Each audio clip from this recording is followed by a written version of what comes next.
All right, so condo sales in Toronto specifically are a lot less hot these days. The Toronto Regional Real Estate Board found in the second quarter of 2024, new listings in the city's condo market soared by 26.5%. That's compared to last year, while sales dropped almost 20% over the same period.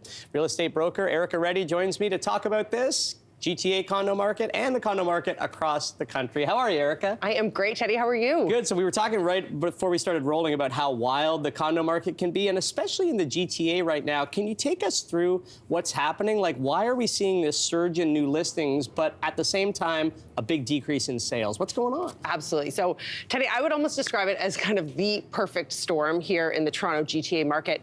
And we're seeing a lot of investors that are really struggling to even, break even, let alone have any cash flow on their properties. You're seeing tremendous amount of inventory as a result. You're seeing investors that really aren't investing in our marketplace right now because it's just prohibitive for them to. And then you're seeing rates. So you've got everything happening, which is causing this surge in inventory.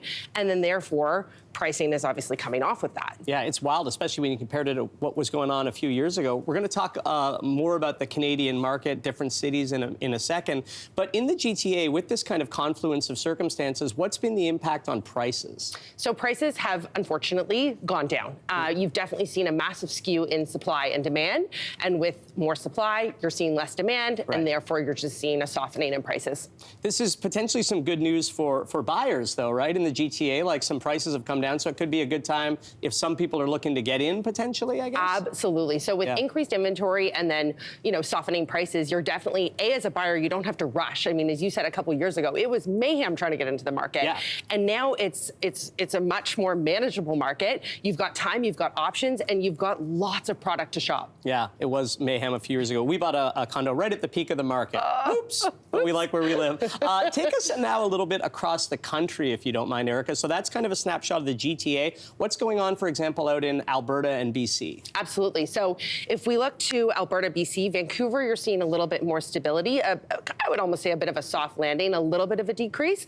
And if we jump over into kind of Calgary, Alberta, you're actually seeing an increase both in pricing and in demand. And I think some of that's just a bit of patterning of seeing people that, can have the lifestyle, some that are still working from home, and some that are enjoying, obviously, getting in at a much more approachable price per foot.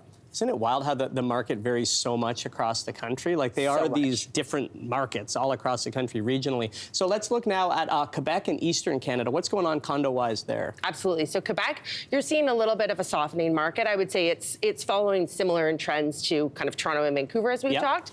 And the Eastern Maritimes, you're certainly seeing trending a little bit more into that kind of Calgary patterning that we had talked about. So do you think right now, we could talk maybe first about the GTA and then the rest of the country, because it's all so different. Is it better to buy or rent a condo right now? And is it still kind of a fertile area to invest in? Like, is it still an investment that people should be looking at? Absolutely. So, I mean, I always say to people, I think if you're looking at real estate from a long-term time horizon, it is a phenomenal investment. And so this is a market where you've got great opportunity, especially if we're looking to Toronto and the GTA, to be getting into the market with, a long-term time horizon, but lots of amazing options are out there on the market. So I think absolutely, if buying is in the cards, it's a great time.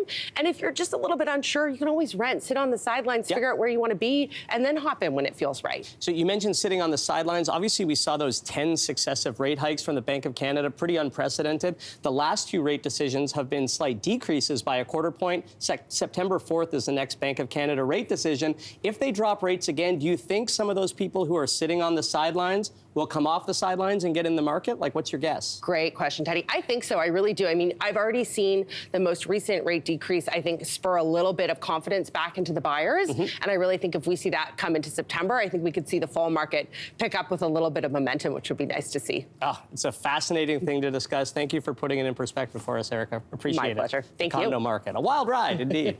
Hey, thanks for watching. If you liked this, be sure to subscribe here, or you can check out more Your Morning videos right here.